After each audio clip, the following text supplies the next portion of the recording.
With your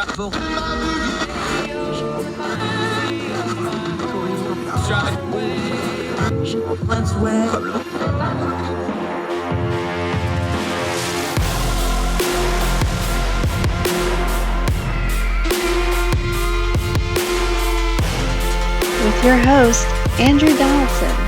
This is Heard Tell. Deal. Welcome back to Heard Tell. This is going to be fun. I haven't had a chance to catch up with our friend Peter Pischke for a while. He has the CultureScape podcast and YouTube channel, just doing all kinds of fun stuff. Happy Warrior on that. Happy Warrior P on social media. Happy Warrior on the Substack. Buddy, how you doing? It's been a while. Yeah, it has been a while. Doing good. Nice to see you. Thanks for having me on. Always. It's been a lot. I wanted to bring you back because once again, and we've talked about this before, you cover what you affectionately called nerd culture. But I want to define it for just a second, and I'll explain what I want to talk about. Nerd culture, if you ask Gronk, which was made by nerds, so that should be somewhat accurate, is it encompasses everything from gaming to movies to comic books, anime, which I think you have to separate from comics at this point because it's so big. It's a whole wall at my public library, believe it or not. They just have a whole wall of anime now. All of those things, sci-fi, fantasy, all that. But that's what you cover. But then it also, just the gaming part of that is a $130-40 billion industry with $38 billion in revenue. Gaming alone is bigger than movies and music combined. But the nerd culture part of that influences heavily movies, music, comics, art. That's the world you deal with. But the world I deal with, politics, culture, news media, they don't even really, they know it exists, but they don't really understand it. There's not a lot of cross streams. They don't really cover it right, but it's way bigger than political media, even though political media is a little bit louder in our little bubbles. Is that a fair way to lay it out? Very fair. Yeah, it is one of those interesting things. Like with video games, if you think about that industry, globally is worth more than TV and film put together, but it is treated by a lot of people as like lowbrow, maybe lowbrow is not the right word, but outside of the mainstream. And it is kind of absurd because it's like more people are engaging with nerd culture, especially like with video games or anime. Anime has now eclipsed pretty much everything. Manga out of Japan, that's now bigger than comic books. So nerd culture is just taking over everything, but it doesn't seem like that rises to the upper parts or the more popular parts of our culture. So that's why I wanted to bring you on to talk about, because here's where I think this is becoming a problem is nerds are not teenagers in the basement anymore. My generation, it was kind of Dungeons and Dragons and that sort of stuff. And then we started getting into the internet and gaming. We're 2-3 generations into online gaming now, right? Those initial people are in their 30s. They're having their own kids. The kids that have grown up since the iPhone came along are now entering their late 20s, early 30s. You see how this cascades down. That's a lot of voters. That's a lot of people that are just the backbone of the job market now. That's a lot of people that are consuming media and content. And I don't think people have realized how much that demographic encompasses how many people it really does.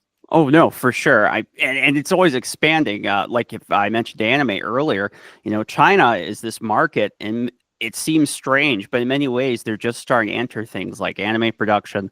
They've now been in video games 10 years, but China's kind of opening that up more. So, I mean, we're only going to see an ever greater expansion of that. It's interesting that you bring up the point. I recently had the chance to interview Sandy Peterson. He made the popular RPG tabletop game Call of Cthulhu. He worked on Doom, Age of Empires, some other projects. He's in his mid-60s. He was one of that first generation that caught on to Dungeons and Dragons in the 70s and 80s. So that if that gives you any clue into like, this has been going on a lot longer than people think, but you're right. During the 2010s, it kind of blew up, and you would see more people who are in their 20s or their 30s, especially women, I'm into Critical Role and Dungeons and Dragons. We really never had that before.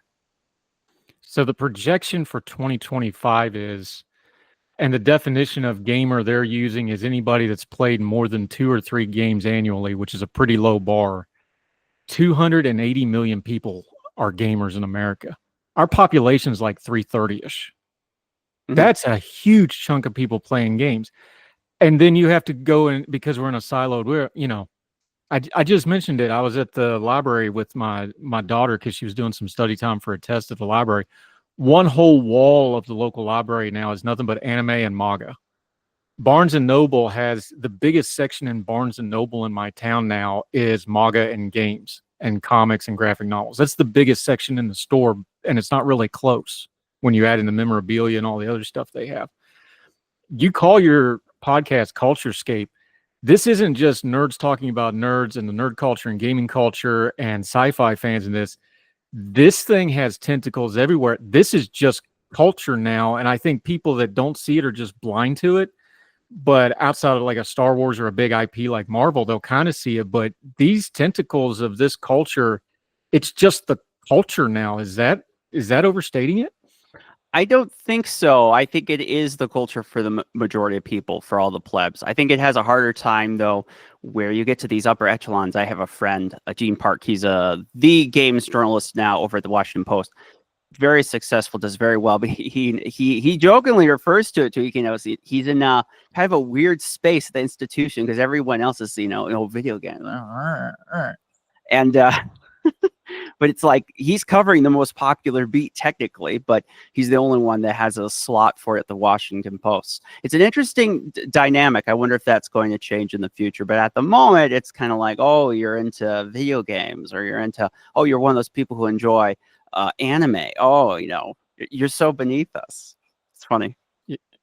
Yeah, Peter Pischke joining us. One of the things about this is why I bring it up is because we both kind of got into political commentary stuff. You've gone and done your CultureScape stuff. One of the things I've really had to learn, and I learned it first as a parent of having kids in that demographic, 26 to 17, So that's the demographic I've been raising as my own children, but then their friends, and then also working with people like you. Politically, they see the world very differently. They're very heterodox. They have views that traditionally politically might seem counterproductive or at cross purposes, but to them make perfect sense because they come at it at a fresh angle with fresh eyes, and they're just looking at things differently. This group of the nerd culture, gaming culture, whatever you want to call it, as they've become adults and they start to get politically active and politically aware, and the traditional political media hasn't paid a lick of attention to any of them. You just mentioned the Washington Post has one of them. They've got multiple people that do film and TV and review things, and gaming's bigger than all of that. We just covered it. Explain how you're going to have to change your nomenclature with gaming culture and nerd culture as it becomes more and more front-facing, because they don't fall under the original ideological terms. They don't fall under the old party affiliations. They don't neatly fit into left versus right and all that terminology. We have both grown up, doing political commentary. That terminology and that framework doesn't really work on these folks, does it? No, and I think at some point, just calling geek culture and nerd culture, well, that will still have cultural cachet. I think it'll probably just take over what we call pop culture. It really, it's just a matter of time. It's the people who seem to be at the top or seem to control what appears to be mainstream cultural lovers. With time, they will go away, or that will soften, and we'll just, have all these other people who were getting in Dungeons and Dragons as, younger mid-millennials in the 2010s. All of a sudden, now they're running these institutions.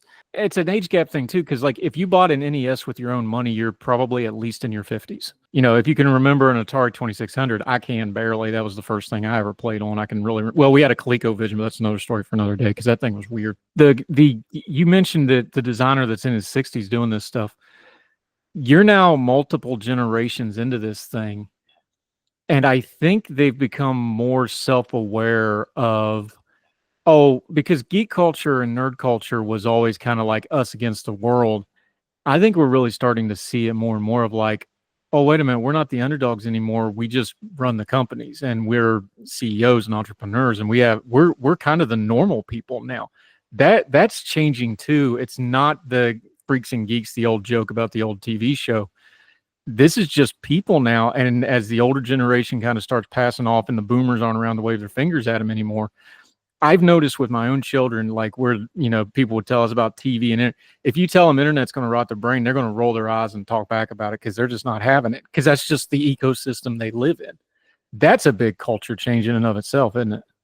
Yeah. It is interesting if you think about politics and how we occasionally get these big, I mean, you see it some in the news, but you see it especially on social media, these moral panics about Dungeons and Dragons all of a sudden or video games. The right wing at the moment, they seem to, depending on what day of the week it is, they seem to get into being worried about video games and their negative influence on men. And it is interesting that there seems to be these warmed up spats from the 1980s that seem to show up every now and then. But I think for most people, they just, whenever they see that kind of thing, they just think that this is dated, this is silly. This comes off as like the satanic panic in the 80s. Yeah, I was there. I remember. Yeah, where you had like TV movies about how, you know, how my son, he just started playing Dungeons and Dragons. All of a sudden, he was in a satanic sex cult. As you do. But most people are just like, this is just, you know, whatever, you know, you just give me a reason to blow you off. And so I find that kind of stuff funny, but I'm also like, well, if you're into politics and you want people to care about your ideology or your party or your issue, whatever it is, you know, you're just blowing all these people off when you get into that, which is too bad. And if you were to actually engage in a lot of these things, so you're going to get into anime, you've not watched a lot of anime, now you're watching, you know, Hayao Miyazaki Studio Ghibli films. Well, those are masterpieces of their art form, and they're very they just raise you up when you watch things. And there's just so much that people can get into this just of such high quality. I think sometimes the issue is those, for some people, they still think, oh, it's just games. Oh, it's just those weird looking cartoons. I'm not going to try it. But for those who do, you know, it's not uncommon where I hear from someone and they're in their 60s and they're talking about Twitter. Oh, I just decided I was going to watch this thing that my grandkids are in for the first time. It's like, oh, this is so good. How did I not know about this all these years? Yeah, let me give you 2 quick examples of this and you can comment on them. When you talk about the last generation, Tipper Gore told my generation Snoop Dogg was the worst thing ever and was going to ruin our country, and he just hosted the Olympics. Like, he was the guy on NBC hosting the Olympics, right? That's the change in 30 years on that. And then I think the other more recent example is, I remember when Facebook first came along and you had to have a college email to get on Facebook. And now it's boomerland, and my kids wouldn't go anywhere near Facebook if you tried to make them do it because it's the uncool place. So even more, like, one thing we don't talk enough about with these culture war issues with technology is how fast it changes. And having said that, though, the gaming culture has steadied a lot longer than Facebook lasted. It's steadied a lot longer than the, satanic panic. And that was a real thing, kids. Go look it up. Just believe me, I saw the gospel tracks about how rock music was going to send us all to hell. I remember all that. How the internet was going to be bad. Gaming has, I think, transcended that because we're a good, I don't know whatever metric you want to put it on. I put it when gaming went online because I think that's where it really changed. You're not calling your friends and you're not gaming as a group. You can game online. Man, we're a good 20 years in the modern gaming era now, and it's sustained. And I don't think those kind of accusations, one, they don't work. I think they're almost mockable and laughable now. It's like, no, this is just how it is for people now. Oh, well, for sure. And, there are people, when Matt Walsh wants to go on about the problems of guys playing video games or I don't want to bring this too much into politics, but you follow any of these Medicare Medicaid debates, what's going on right now with the big beautiful bill out in Washington, D.C. And how is it framed every time? They're saying, oh, those guys, they just want to sit in their basements. And what are they doing? They're playing video games. And it goes with this kind of older stereotype. And it's like, no, we're not, maybe we were never really in that space before, but we're definitely not there now. I mean, people of all ages are playing this, and they could be playing those games for all sorts of reasons. And it's a pretty steady hobby. Look, it's a relatively inexpensive hobby. It's something that's pretty accessible to everyone or anyone that really wants to get into it. I have some friends that are in the disability accessibility space for video games. And so these are people who you would think they wouldn't be able to play video games. Maybe they have visual problems, or they're blind, or maybe they have a physical deformity so they can't play it. But there is a very sizable and growing part of gaming where they're finding solutions around these things. So it's this huge, beautiful piece of the culture. It's just like telling people, well, let's just write off sports. Let's just write off sports. People who watch sports are weird. All those weirdos. It's like, no, that's unwise, because that's like everyone. Don't do that. But that lesson, unfortunately, has yet to sink in. You brought up politics because I am going to get into politics because I think this is fascinating. Something like a Medicare Medicaid debate, which we've been having all our lives and will have for the rest of our lives. That's always going to be there because it's a kick the can down the road thing that's going to blow up sometime, but we're going to all debate it. What does break through? Because you do content creator, you are a content creator, you're in that YouTube, TikTok kind of space where these people, the regular politics that we discuss don't break through. They don't know how the big beautiful bill goes to committee. They don't know how reconciliation process works. They probably don't know much about Trump's tariffs other than hearing about them. They don't know how the process works. But some news stories break through. So what stories politically are breaking through? Because it seems like healthcare is one of those that always breaks. I don't care what your level of knowledge is, everybody's got a take on healthcare, right? Mm-hmm. They'll probably have an opinion on Trump because he has 100% name recognition. But what do you see breaks through to like a gaming content creator or people who are not normally politically, but all of a sudden they'll get fired up on a particular topic? Anything that's going to definitely touch upon their ability to access the internet or access games. So censorship is a big thing that always gets a lot of talk. Anything where they have people who are gamers who are being kind of stereotyped or labeled either in politics or media, that always gets it. And then I think just general kitchen table issues like with the Medicaid and Medicare, that kind of stuff, healthcare that affects everyone. And so some of that will always break through. It's not always the most deep discussion. I think if you kind of want to get a feel for where even most younger guys are these days. I think even the Trump electorate, you watch someone like the most popular YouTube streamer, Asmongold, for this kind of thing for younger men. And that gives you a good sense of the zeitgeist where all that is. And it's like, it's very socially liberal, economically conservative, and very culturally libertarian. So if you're expecting you're going to get like great debates on politics, it's just not really going to happen. But if you want to hear what people are worried about, where they're coming from, that sort of thing is not too hard to find. Yeah, and I want to defend the culture on this a little bit. Peter Pischke joining us, because people are like, oh, well, they don't want to have an in-depth debate. I've been doing this a little while now, right? I do radio, TV, but I've done the politics thing for a while. The amount of people that want to have in-depth debates is really, really small. And the number of that people that actually want to have a debate other than just yell about what they already believe is even smaller. Very few people actually want to have a debate about anything. They don't mind having discussions, but what we in the media as content, and look, I've been on the talking head panels where people are screaming, so I'm guilty too. I try to avoid them, but it happens. Very few people want to watch that, and I've got the ratings and the data to back it up. They don't care. The 9-head panel shows on network news are not doing super well, especially compared to numbers in streaming and numbers in podcasting. They just aren't.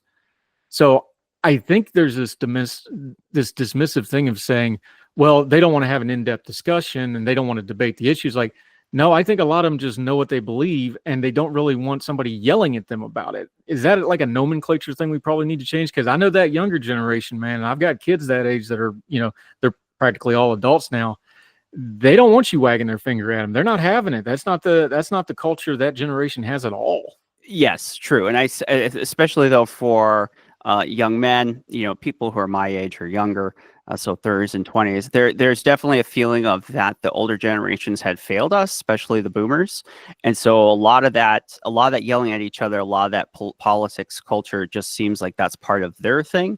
And it seems like it's just unhelpful and kind of pointless. And even with online, when people do get into debate culture, if you've ever heard the phrase debate me, bro, it's basically like how many logical tricks can I try to push in 30 seconds? And it's just, Destiny, Hassan kind of stuff. I'm never into it. Some people are, but it just seems so disingenuous. So that causes a lot of people just like, we're not even going to engage. Yeah, I agree. I think the debate me bro stuff, I avoid it like the plague. And I think I've been wise to do so. I wanted to ask you it this way too, because you're what I call a working class content creator. And I mean that as a compliment. I don't mean that as a dig at all. there's this perception in the media and a lot of people that don't understand content creation that, oh, you get a YouTube channel and, they're just freeloading money. It's just easy money. They work little. Like, the amount of people that are making really good livings making YouTube videos is really small.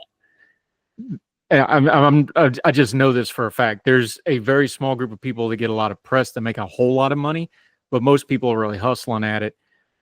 Kind of go behind the veil for people that aren't familiar with content creation or doesn't understand that YouTube is what TV was in the 50s. Now this is just where people are at for their information, because you've got a successful channel by any metric, but you can do a video that has 100,000 views and then you do another video a week later and it'll have a couple hundred views. And it's not that you did anything different. It's just algorithms. There's a lot of luck involved. It depends on the thing. Talk about that part of it, because I don't think people understand, especially that older generation. They don't understand. No, there's a lot of hustle that goes into being a content creator. There's a lot of hard work. For me to put out a 1 hour herd tell, that's about 6-7 hours of work by the time I've edited it and done everything to it. And that's if I'm really, really looking at it and it's clean. Just give people the behind the scenes a little bit, because I think you're the good person as kind of a working class content creator of, no, this is what it's really like to put out content like this. And it is a hard job. And there is a reason why there's a monetized system that's kind of hard to get that bag. Yeah, no, there are tens of millions of people who are YouTubers, and just I forget the number, but it's like 5 to 10% of them maybe get to a point where they're allowed to access Google AdSense. So you have to cross 1,000 subscribers, you have to have 40,000 watch hours, and then of those that actually get past 5,000 subs, then to 10,000 subs or above, and those are still considered very small. You're just cutting into it more and more. So you're right. Very few people actually are doing YouTube and make something that is akin to a minimum wage, or something that they can live off of. And it's a lot of work. Like, the people that are doing it that can make I hate to use this term, living wage on YouTube, you're just constantly working, and you're basically working overtime. And Google, for example, you're not just having to rely on Google AdSense, so that when YouTube gives ads, you get a small little cut of that fee that the YouTube charges advertisers, and that's just not enough. You hardly make anything. So most YouTubers now are making their money on sponsorship deals with companies. And it's just constantly having to grind, and because it's it's so cutthroat, it's a very libertarian ideal of a free market, very laissez-faire, which is good and bad. But you're right, you just have to constantly hustle and constantly hustle. It's interesting because I'm noticing it's like every other celebrity, every other news person, now they have their own YouTube channel. And it feels like as the older models of media are kind of waning and dying, that everyone now is shifting over to YouTube. And it'll be interesting to watch in the next 2-3 years, see how that all works. Because while it's cool that so many people want to get into it, there's only so many viewers to go around. There's so much watch time to go around. I wonder how that's going to change things, or if YouTube's going to step in and try to stack the deck for some of these established media people. Yeah, I think they're going to end up having the problem Substack's having right now, where you're going to wind up with tiers.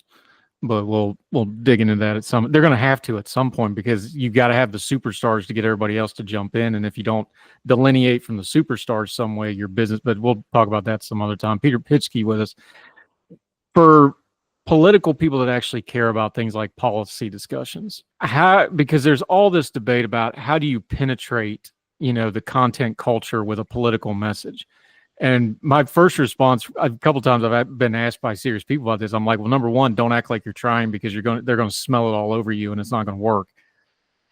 Talk about how people should approach this kind of a medium. If you're trying to get into, we're calling it nerd culture, and I feel bad using the term because it's not really, I don't think it's a fair term, but for lack of a better one, the YouTube culture, the content creation culture. I did a speaking gig and I told a room full of people and their mouths dropped. And I'm like, look, if you can't explain property rights in a 50-second TikTok ad, you're going to lose a generation on what property rights means. You got to learn how to do this stuff. Mm-hmm.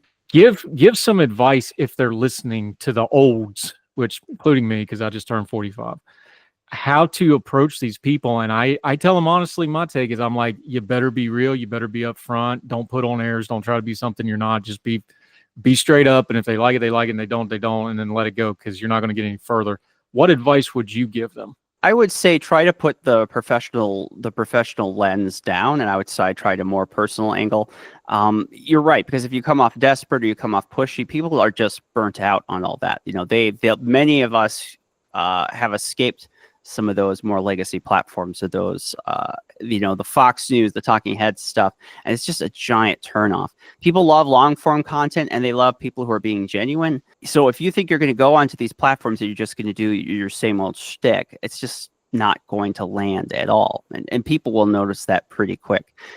But I think if you are genuine and you're willing to learn, you're willing to put in the work, it takes some time to kind of learn the ins and outs, learning how to polish your craft. There is a great opportunity there, but you do have a point, and it seems like, especially when we get closer to the mainstream, so more towards the centers, that they seem to really struggle with this. And it's kind of interesting that it's both the far left and the far right that have done super well on content creation, but the more traditional Republican Democrats, that they're the ones that have struggled. Yeah, because it's audience capture. I've done everything from, I've published in Spectator, I've been on Young Turks. It's all audience capture, and the way you audience capture is you get the most ate up, bought in people to constantly consume your product. The problem is, the more you do that, you exclude everybody else, because they're like, yeah, look at those weirdos over there in the corner, and they're it's the penguins running across the glacier. They're all in this little ball, right? And I think that's the part that, and I'm guilty of it sometimes too. You get in your bubble. We already talked, this is all siloed off, like everybody's got their little internet clicks, and they don't realize you just look like that group of penguins running all together for warmth, and you don't realize that's how it comes off to everybody else, and you lose the broad perspective. Business wise, if you want to make money, you got to have a broad perspective. Otherwise, you're just going to chase that same small audience over and over and over again, and it's going to have a shelf life. I'm glad you brought that up, because that is kind of like, that's one of the negatives of, especially when it comes to like news and politics, and when you're trying to get something that's closer to an objective view. YouTube and the social media platforms generally don't reward that as much, because these are based on filling a niche. So you have your core audience, and they're going to be for a very specific micro niche. It's not just, oh, I cover sports. No, it's like, I cover sports from this region for this level for this particular sport. It's like super niche. And the problem with that is that, as a journalist, sometimes you're going to be covering something like, it's not what people want it to be.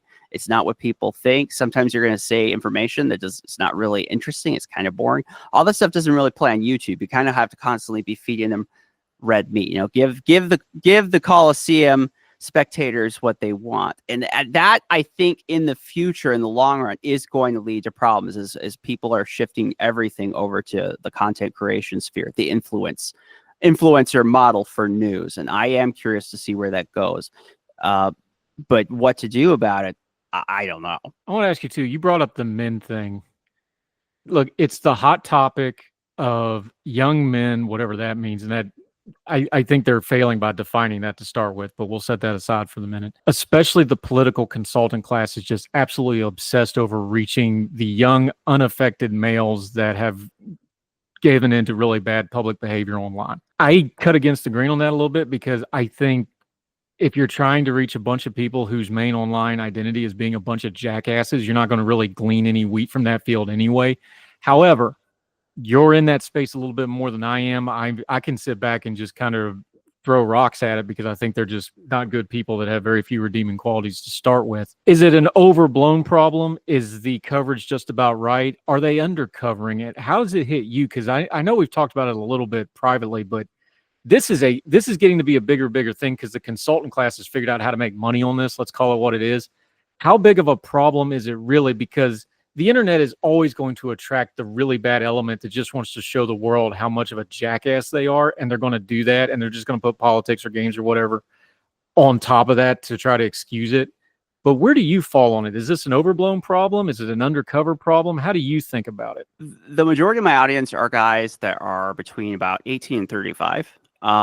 These are people who are interested in nerd culture stuff, geek culture stuff. So they like games, or they like anime, they like manga, they like comics.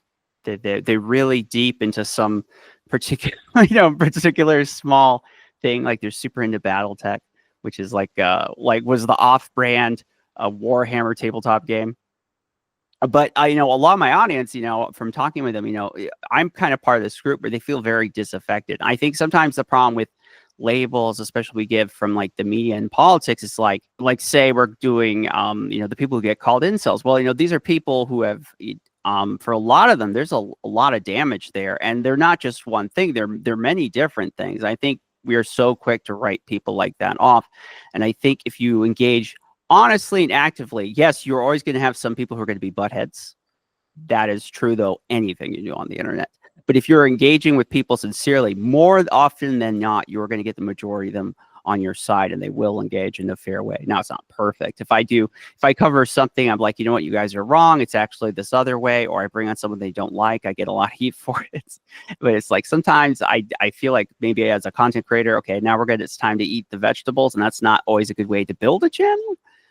But I do think it is really sad and frustrating me, because I do counsel right now some guys who kind of fall into that category, and you know, they've seen a lot of damage, and a lot of it, you know, some of it may be their fault, but a lot of it was, you know, stuff the society pushed on, or their broken families, and I feel like it's kind of wrong how we all treat them. And I think if you actually are like trying to talk to them fairly, I think you'll find that on most positions and issues, they're actually fairly reasonable. And then like on one or two things, they're kind of crazy. And as long as you don't get into the crazy, I think they're perfectly fine. Talking about crazy, it's kind of, I have a little, look, I have no problem whacking people that have bad behavior, and you need to say, no, that's bad.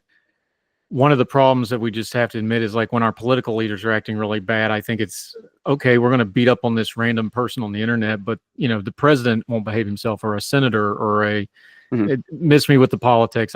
You elect a Democrat president, I'm going to get all over him too. Just relax. I find that disconnect to maybe be something important that we don't talk about, because I think cancel culture is an abused term that doesn't get used correctly. I think the thing where we just want to dogpile random people, but we don't want to hold actual people that hold power accountable, says something really bad about a society where we have a whole lot of technology to have more power to influence power than anybody in the history of the world has ever had.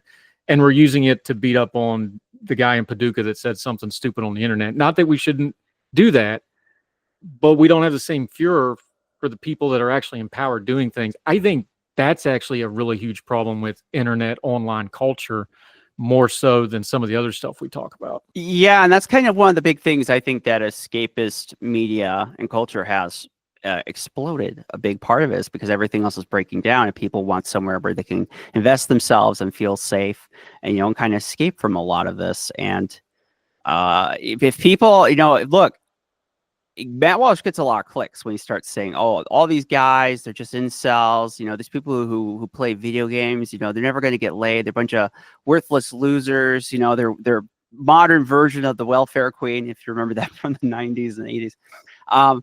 That is just, if you think that's going to work as a long-term strategy, I have bad news for you.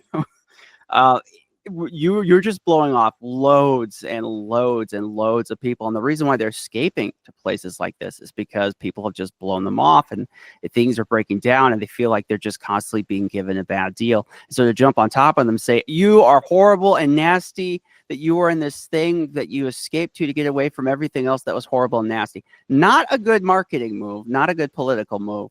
And I wonder if over time, maybe some people will catch on to that. Maybe, or not. No, I think they will. Look, I remember the welfare queen thing. We're getting ready to do it again. We're talking, you know, anytime you're talking about SNAP, that used to be food stamps. I remember the food stamp thing was a huge part of the welfare queen thing. And then there was, of course, the class connotations and the race connotations and everything else. I remember all that.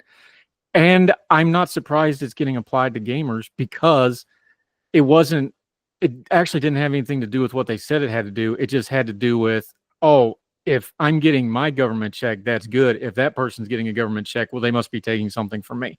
That's what those arguments always boil down to. So of course they're going to, you know, apply it to the nerds. Peter Pinsky joining us. Boy, this one just flew by, man. This is good stuff. I'll have to get you back.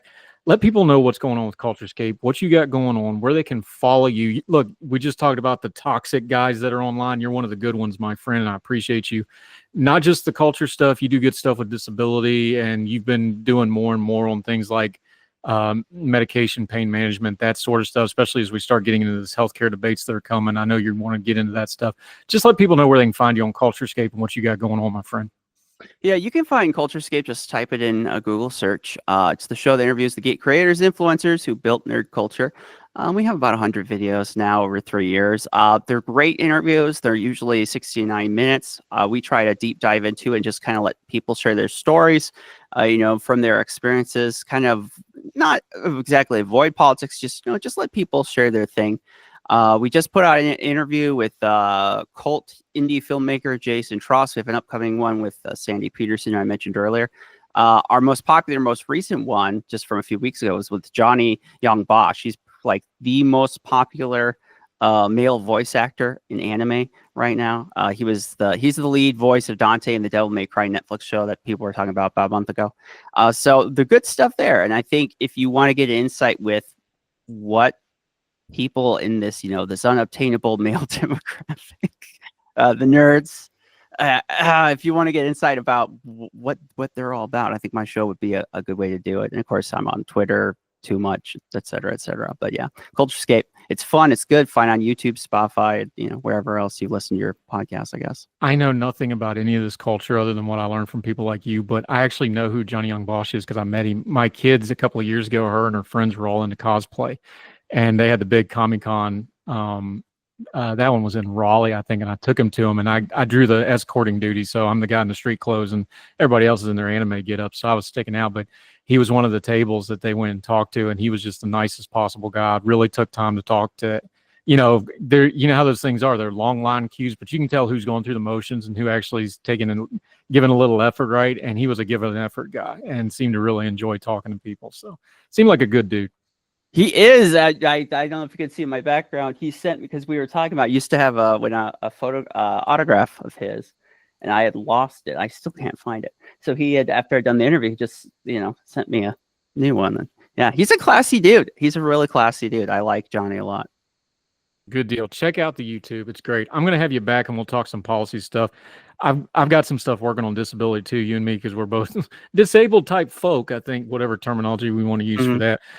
We're half broke, but we're pushing through it. We encourage all of you to do it too. My friend, I greatly appreciate you. Good catching up with you. We'll talk again soon, buddy. You too. Thank you, Andrew. Thank you, sir. All the music on Her Tell is provided under a Creative Content license from monstercat.com.